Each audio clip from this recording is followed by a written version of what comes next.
My name is Eleanor, and for 53 years, 22 of them married to Julian, I believed a fundamental lie, that he was the brilliant architect of our family's success, and I was merely the grease-stained engine. I tolerated his subtle contempt, convinced my honest labor was less valuable than his polished image. Then, 7 months ago, a plain white envelope arrived, addressed to him, that I almost tossed into the recycling. My instinct, a tiny flicker of defiance, made me open it. How quickly can a life built on trust crumble?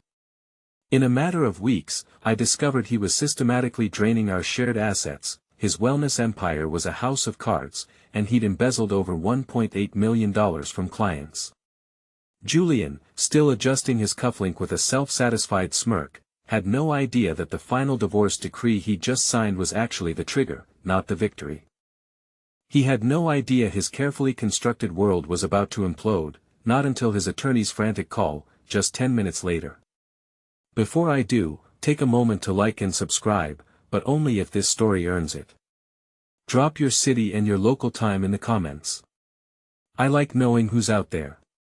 5 minutes after the judge signed the final divorce decree, I was leaning into the back seat of my heavy-duty utility truck, helping my 12-year-old daughter, Maya, untangle a twisted seatbelt.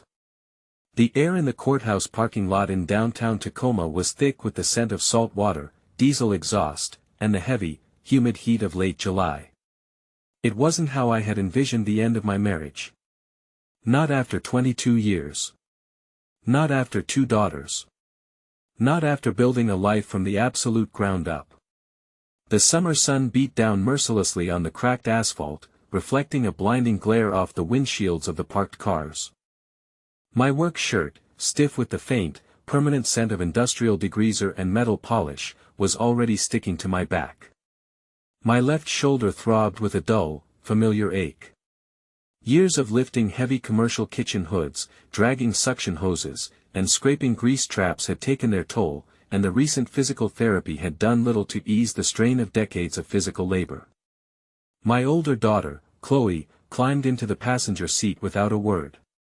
At 15, she was trying desperately to wrap herself in a protective shell of teenage indifference, her jaw set tight as she stared at the dashboard.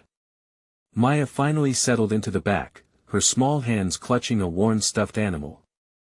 I closed the driver's door, the heavy metal shutting with a solid, echoing thud, and just sat there for a moment with both hands resting on the steering wheel.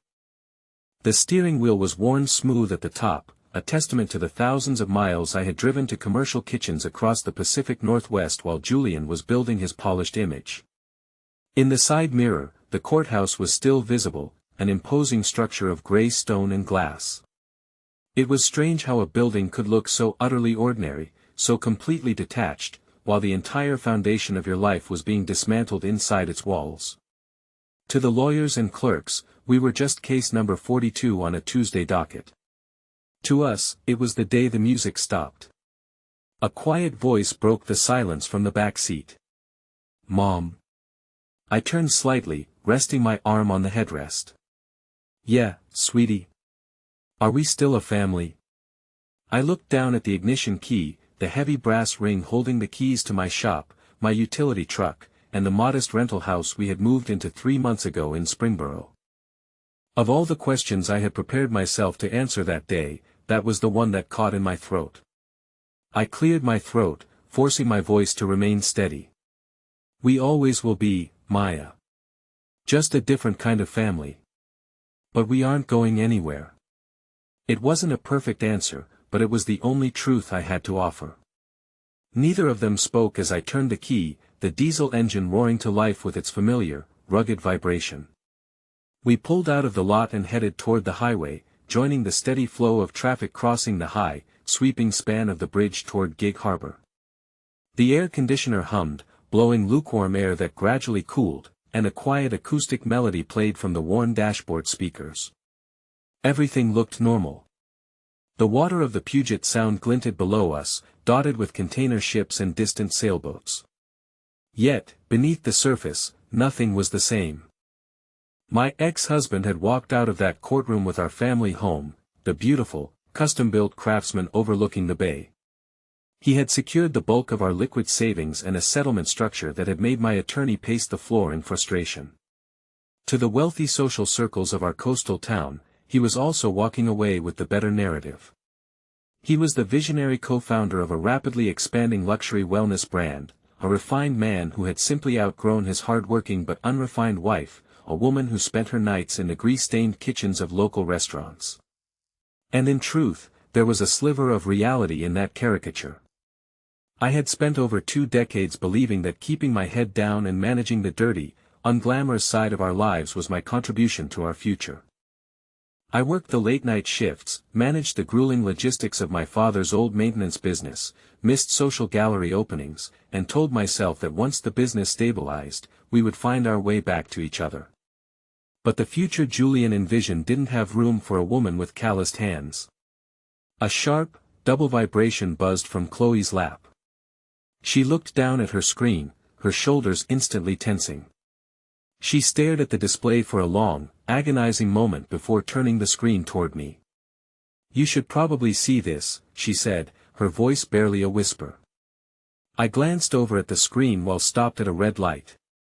My chest tightened.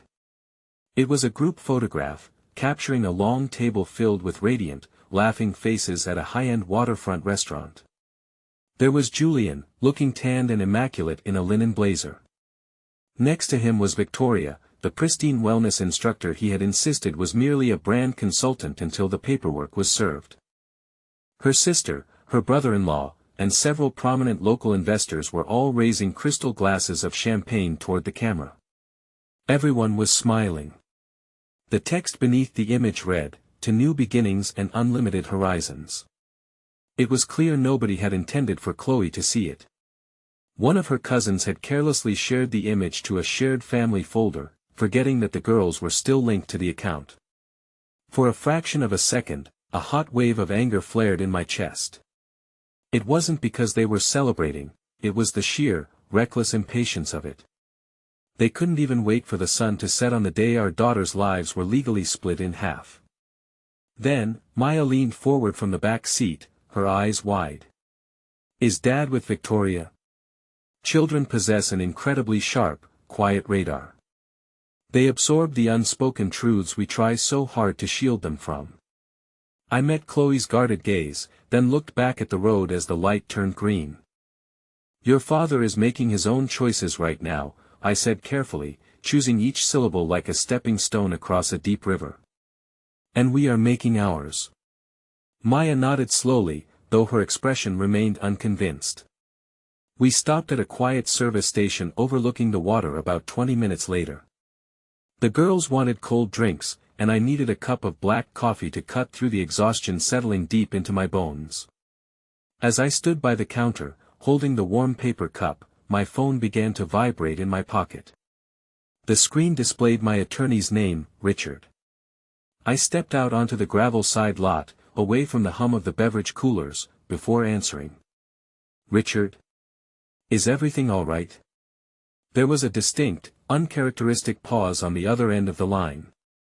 "Eleanor, something highly unusual just occurred," Richard said, his tone carrying a strange, quiet intensity. I leaned back against the weathered wooden railing at the edge of the parking lot, looking out over the water. A cold breeze was coming off the sound. "What happened?" "You remember the trustee we discussed last month?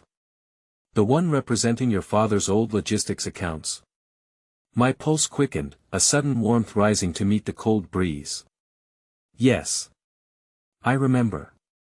"Well, he just made contact with Julian's legal representation." I watched a ferry glide across the distant water, its white hull cutting a clean line through the dark blue. To anyone passing by, I was just a tired woman in a work shirt holding a paper cup. Nobody knew the ground beneath my feet was shifting again. "What did he tell them?" I asked. Richard's voice dropped to a lower, more deliberate register. "He initiated the formal notification process. He reached out to Julian's lead counsel exactly 10 minutes ago." 10 minutes ago.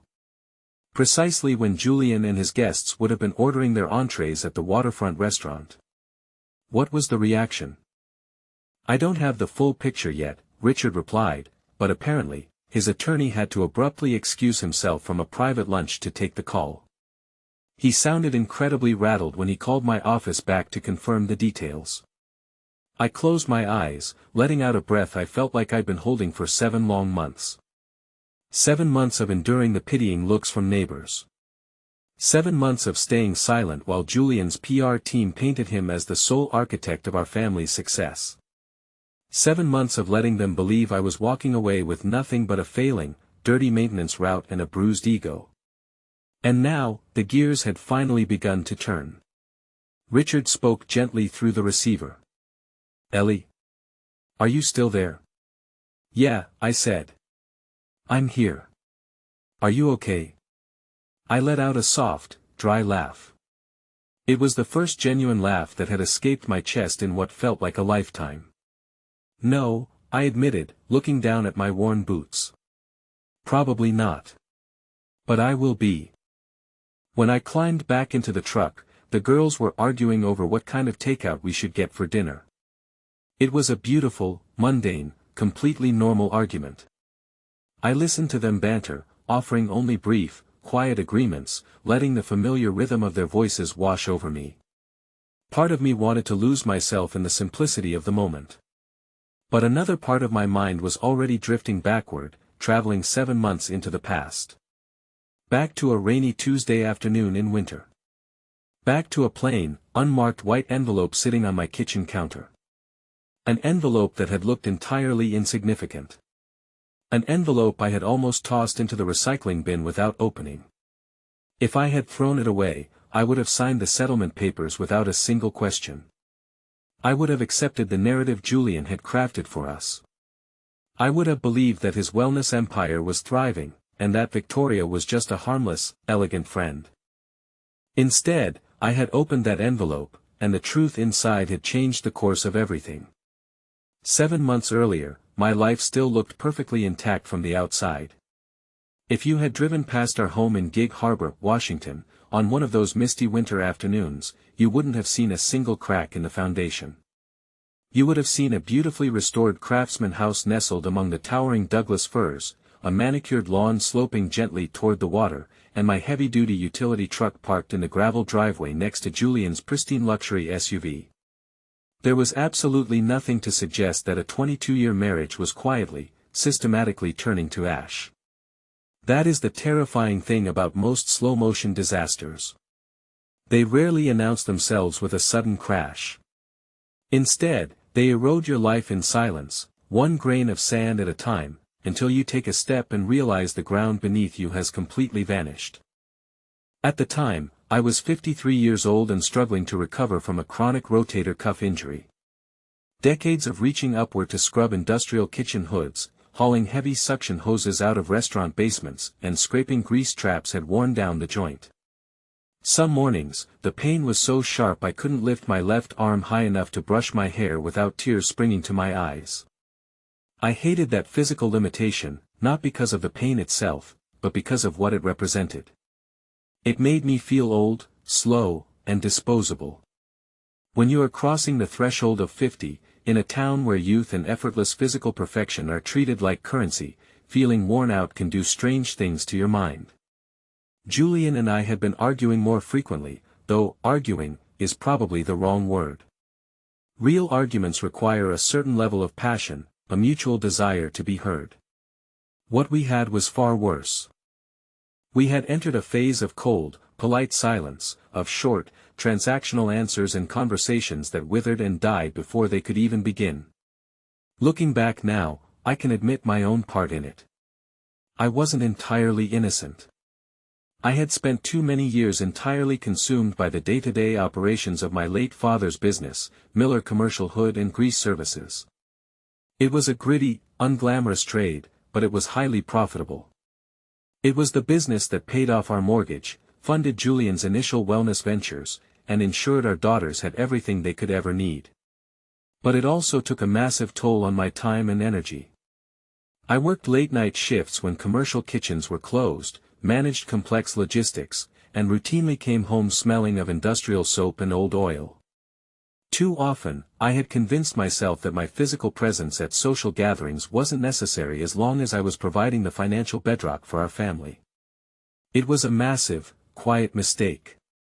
One evening, about a week before the envelope arrived, I came home past midnight after supervising a difficult grease trap extraction at a seafood restaurant near the Tacoma Dome. I found Julian sitting at the marble kitchen island, the soft glow of his tablet illuminating his face. He didn't even look up when the heavy oak front door clicked shut. "How was your day?" I asked, resting my aching shoulder against the doorframe. "Fine," he said. "Just fine." That was the entirety of the exchange. I opened the refrigerator, found some leftover roasted vegetables, and ate them cold standing by the sink. A decade earlier, we would have sat together, laughing about the absurdities of our respective workdays. Now, we felt like two polite strangers sharing a high-end rental property, waiting for our leases to expire. Later that night, I watched him from across the living room. Chloe was at the dining table, frowning over her pre-calculus homework, while Maya was on the rug, carefully constructing a model sailboat out of balsa wood. The girls were sharing a quiet joke, their laughter light and genuine. Julian sat on the designer sofa, his fingers flying across his phone screen, a faint, soft smile playing on his lips. It wasn't a smile meant for anyone in that room. It was a smile reserved for whatever, or whoever, was on the other side of that glass screen. The sight of it sent a cold shiver through my chest, but I pushed the feeling down, telling myself I was simply tired, paranoid, and projecting my own insecurities. A week later, the envelope arrived in the morning mail. There was absolutely nothing remarkable about it. It was a plain, white, standard-sized envelope with no corporate logo, no urgent stamps, and no return address other than a post office box in Seattle. It was addressed solely to Julian. I had picked up the mail on my way in from a morning site inspection, tossed the stack onto the entryway table, and forgotten about it. The next morning, Julian left the house early for what he claimed was an all-day regional seminar for his wellness brand, Aura Wellness. I was standing in the kitchen, drinking a cup of strong black coffee, when my eyes fell on the stack of mail. The white envelope was still sitting there, but it had been shifted to the side, partially tucked under a home design magazine. A strange, persistent instinct flared in my chest. I stared at it for a long, quiet minute. Then, I did something I had never done in 22 years of marriage. I picked up a butter knife from the counter, slid it under the paper flap, and opened my husband's private mail. To this day, I am not proud of that moment. It felt like a betrayal of the basic trust that holds two people together. But if I hadn't made that choice, the truth would have remained buried forever under a mountain of slick marketing and false promises. Inside was a single-page asset statement. It wasn't a dramatic document. There were no hidden love letters, no incriminating photographs, just a neat column of numbers, account codes, and transaction histories. To anyone else, it would have looked like dry, boring financial paperwork. But I had spent 20 years managing the books for my father's business. I knew how to read a financial statement the way a seasoned tracker reads footprints in the mud. The account was held at a private wealth management firm in Seattle. I had never heard of it. We had never discussed it during our annual tax preparation, nor during our financial planning sessions, nor when we had restructured the business equity. The balance on the statement was exactly $42,000. It was a significant amount of money, enough to represent a serious hidden reserve, but not large enough to explain why it was being kept in absolute secrecy. I spent the rest of the day trying to rationalize it. Perhaps it was an old account from his parents. Perhaps it was a quiet rainy day fund he had set aside for the girls' college. But the transaction history didn't support those theories. The money hadn't been sitting there, it had been deposited in small, irregular increments over the past 6 months, coinciding perfectly with the period when Julian had claimed Aura Wellness was facing temporary cash flow issues due to supply chain delays. That evening, as we were cleaning up after dinner, I decided to test the waters. I kept my voice casual, almost conversational, as I wiped down the counter. "Hey, Julian," I asked, what's that wealth management account based up in Seattle? The reaction was instantaneous, and it was entirely telling. Julian's shoulders went rigid. He stopped mid-motion, a plate hovering inches above the dishwasher rack. He slowly set the plate down and turned to face me, his eyes cold and defensive. "What account?" he asked, his voice tight. "The statement that came in the mail yesterday," I said, meeting his gaze. "The one from the Seattle firm." His expression hardened, a brief flash of panic crossing his features before being replaced by a mask of smooth, condescending irritation. "It's a private investment portfolio for the brand, Eleanor. It has nothing to do with our personal household finances. It doesn't concern you." He turned back to the dishwasher, effectively ending the conversation. But the seed of doubt had been planted, and it was growing rapidly. Over the next 3 weeks, I began to watch our joint accounts with a level of scrutiny I had never applied before. I dug deep into the digital ledgers, tracing the flow of our business revenue. What I found made my blood run cold. The $42,000 wasn't an isolated incident. It was merely the tip of a very deep, very dark iceberg. Money was slowly, carefully leaking out of our shared business equity. It was moving in small, calculated transfers, sums that were just low enough to avoid triggering automatic alerts, but steady enough to drain our reserves over time. It was like watching someone carry buckets of water away from a well in the dead of night, hoping the water level wouldn't drop fast enough for anyone to notice. That was when I realized I was out of my depth. I didn't just need a lawyer, I needed someone who could see through the smoke and mirrors Julian was constructing. I contacted a forensic accountant named Michael. Michael was 63 years old, a retired federal investigator with a dry, gravelly voice and the weary, unimpressed demeanor of a man who had spent his entire life looking at the worst aspects of human greed. We met at a foggy, nondescript diner off State Route 16, far enough from Gig Harbor to ensure we wouldn't run into anyone we knew. He sat in the vinyl booth, methodically reviewing the bank statements and ledger copies I had brought in a manila folder. He didn't speak for nearly 20 minutes, occasionally taking a sip of black coffee or making a small, precise note in a leather-bound journal. Finally, he closed the folder, slid his glasses down his nose, and looked at me. "Well, Eleanor," he said, his voice low. "You want the good news or the bad news?" I swallowed the lump in my throat, my hands trembling slightly around my mug. "Let's start with the good. The good news is you aren't losing your mind," Michael said. "You aren't being paranoid. And the bad?" He tapped the folder with a blunt, calloused finger. "Someone is systematically draining your shared business assets. And they are doing it with a very specific destination in mind." The rain had turned into a steady, gray drizzle by the time Michael finished laying out the spreadsheets across the worn laminate table of the diner. The scent of maple syrup and burnt coffee hung heavy in the air, a sharp contrast to the sterile, cold reality of the numbers before us. Michael took off his glasses, rubbing the bridge of his nose where a red indent had formed. He looked at me with a quiet, measuring gaze. "Your husband isn't just hiding money, Eleanor," he said, his voice carrying the gravelly weight of a man who had spent decades uncovering the financial ruins of desperate people. "He's drowning. And he's using your family's business equity as a personal life vest." I stared at a highlighted column of figures. "What do you mean?" "Aura Wellness is a house of cards," Michael explained, tapping a blunt finger against a bank ledger. "Julian and Victoria have been expanding too fast. They've opened 3 new boutique locations in the last 18 months, but the foot traffic isn't there to support the overhead. To keep the creditors at bay and maintain the illusion of a thriving empire, they've been doing something incredibly dangerous." He slid a document toward me. It was a copy of a regulatory filing for prepaid lifetime membership escrow accounts. In the state of Washington, wellness centers offering long-term contracts are legally required to keep those membership deposits in a restricted escrow account, untouched, to ensure they can fulfill the lifetime services promised to clients.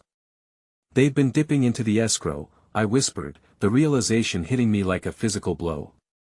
"Not just dipping," Michael said grimly. They've systematically embezzled over $1.8 million from those prepaid membership accounts. They've been using that restricted capital to fund their personal lifestyles, pay for Victoria's promotional campaigns, and cover the lease defaults on their flagship locations. But the state regulators are starting to ask questions, and the escrow account is nearly empty. That $42,000 you found? That was Julian trying to quietly siphon off enough of your grease-trap business revenue to plug a sudden, urgent leak in their operational account before an auditor noticed. I leaned back in the booth, staring out the window at the rain-slicked highway. For 22 years, I had believed Julian's narrative, that he was the brilliant, refined strategist and I was merely the blue-collar engine that kept our domestic life running. I had tolerated his subtle condescension, his sighs when I came home with grease under my fingernails, his quiet insistence that my presence at his high society gallery openings would only embarrass him. I had let him make me feel small. And all the while, he was a thief, stealing from the very clients who trusted him, dragging our family name into the mud of a major financial fraud. If the regulators step in, what happens to my daughters? I asked, my voice trembling. What happens to the girl's future? That's where we have to be very careful, Michael said, leaning forward. If you file for divorce now and accuse him of fraud, the court will freeze all assets. The business, your home, your savings, everything will be tied up in litigation and bankruptcy proceedings for years. You'll be left with nothing, and Julian will drag you down with him. You need to let him think he's winning. You need to let him take the house and the liquid savings. I looked at him, confused. Let him take everything? Not everything, Michael smiled, a slow, dangerous expression that didn't reach his eyes. Just the things he thinks are valuable. He thinks the house and the cash are the prize. He doesn't know about your father's legacy. He never did. My mind drifted back to my father, Artie Miller. To Julian, my father had been nothing more than an uneducated, gruff long-haul truck driver who spent his life hauling freight across the interstate highway system. Julian had always treated him with a polite, thinly veiled contempt, barely tolerating his presence at Thanksgiving dinners. But my father had possessed a quiet, brilliant foresight. During his decades of driving rigs across the country, he had noticed a pattern. He saw where the major highway interchanges were being built, and he understood that logistics, warehousing, and transport hubs would eventually become the lifeblood of the modern economy. With every spare dollar he earned, he quietly purchased small, seemingly useless parcels of land adjacent to these future highway corridors. Before he passed away, my father had placed those land parcels into a private, restricted logistics trust. He had named a trusted old colleague, Harold Benson, as the sole trustee. The trust was structured with a strict confidentiality clause. Its existence and assets were to remain entirely private, and no distributions could be made, nor could any details be disclosed, until specific legal conditions were met, one of those conditions being the complete legal dissolution of my marriage, a precaution my father had quietly insisted upon after observing Julian's growing arrogance.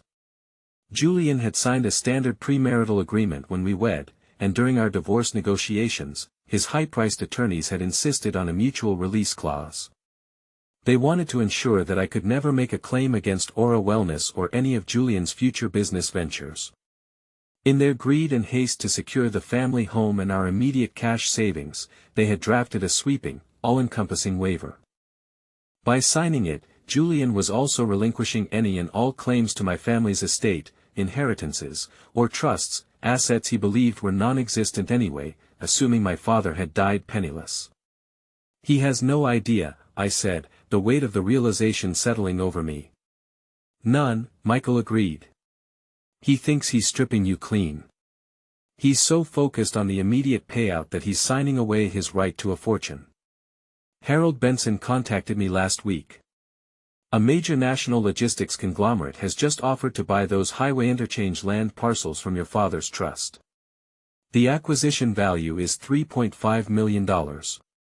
The diner was quiet save for the low hum of the refrigerator unit in the kitchen. I looked down at my hands, rough and calloused from years of honest, hard labor. I had spent my life cleaning up other people's messes, scraping away the grease and filth that society preferred to ignore. I had built a life of integrity, while Julian had built a monument of lies. "Keep digging, Michael," I said, my voice steady and cold. "Find every transaction, every fraudulent transfer, every penny he took from the escrow accounts. We are going to let him have his victory. And then, we are going to let gravity do the rest." The ballroom of the Gig Harbor Yacht Club was a glittering sea of white linen, polished brass, and crystal chandeliers. The annual Commodore's Ball was the social event of the season, a gathering of the town's wealthiest residents, business owners, and local politicians. Julian and Victoria stood near the grand piano, surrounded by a circle of admiring investors.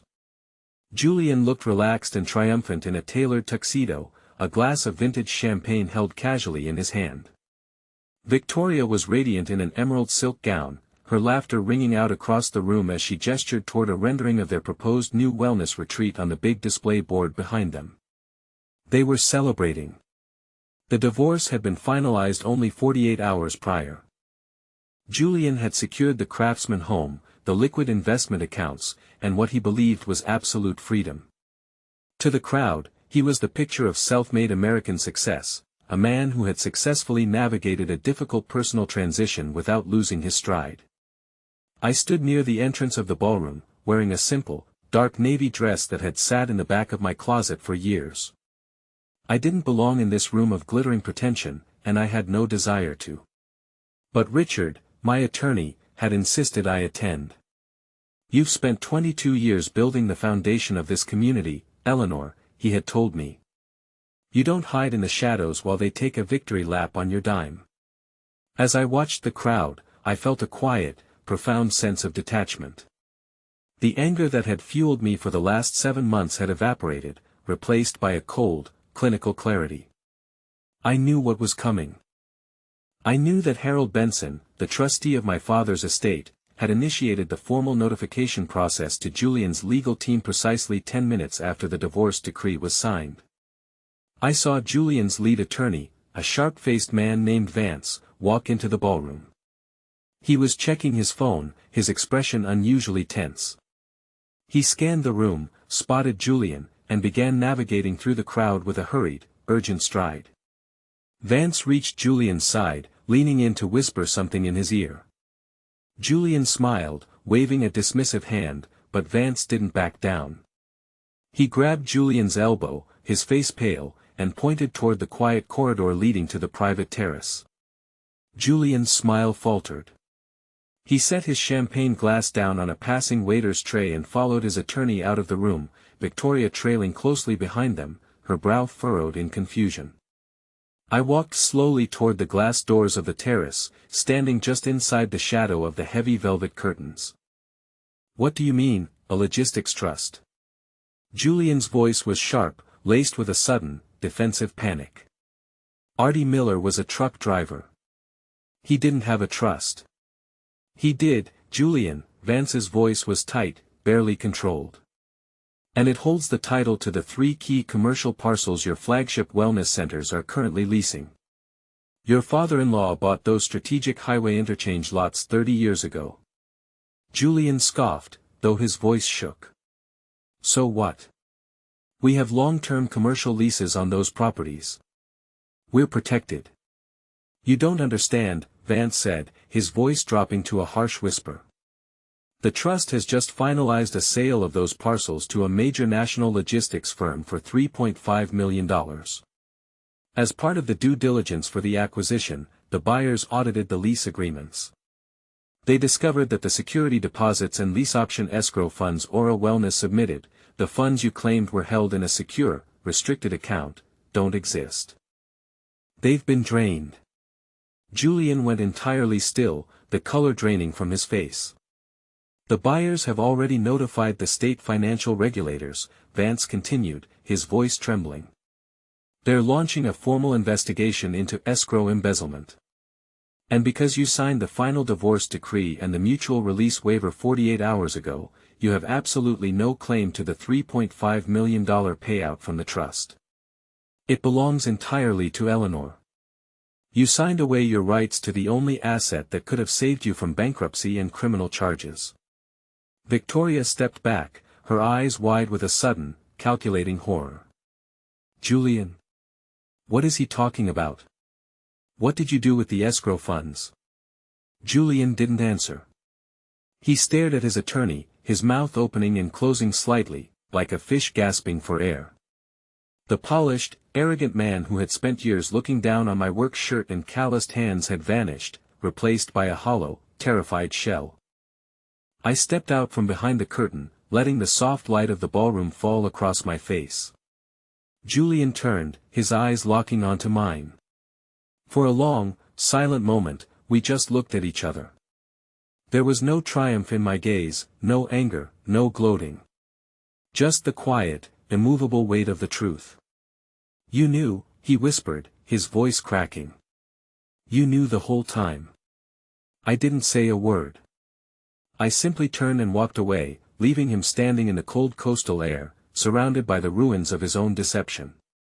2 weeks later, the morning sun was breaking through the mist over the Puget Sound, casting a warm, golden light across the wooden deck of my modest cabin boat. The boat was old, a sturdy 30-foot trawler that had belonged to my father, but it was solid, reliable, and built to withstand the rough waters of the Pacific Northwest. Chloe and Maya were sitting on the built-in bench near the stern, their faces bright with the first real, untroubled smiles I had seen on them in a year. The air was clean and salty, carrying the promise of a beautiful, calm day on the water. On the small wooden table between us lay an old, heavy brass maritime sextant that had belonged to my father. It was tarnished with age, the mirrors dusty and the delicate vernier scale stiff from decades of neglect. I sat down next to Maya, holding a small piece of fine steel wool and a bottle of polishing oil. "Can we fix it, Mom?" Maya asked, running her fingers over the cold brass. "Of course we can," I said, wetting the cloth with the oil. "It just takes a little time, a little patience, and some honest work to clear away the tarnish. But once we're done, it'll show us exactly where we are." Chloe reached out, taking the steel wool from my hand and gently beginning to rub the brass. The dark oxidation began to flake away, revealing the bright, gleaming metal beneath. We worked in silence for a while, the quiet rhythm of our hands matching the gentle rise and fall of the boat on the water. For the first time in 22 years, I felt entirely at peace. The house was gone, the old life was gone, and the man who had defined my worth for so long was facing the consequences of his own choices. But as I looked at my daughters, their faces illuminated by the morning sun, I knew we hadn't lost anything that truly mattered. We had our integrity, we had our strength, and we had a clear direction forward. We had finally found our true north. Lessons from this story. Appearances can be deceiving, and trust should be earned, not blindly given.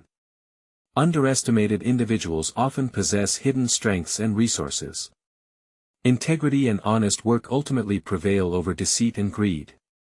Being observant and trusting your instincts can uncover crucial truths.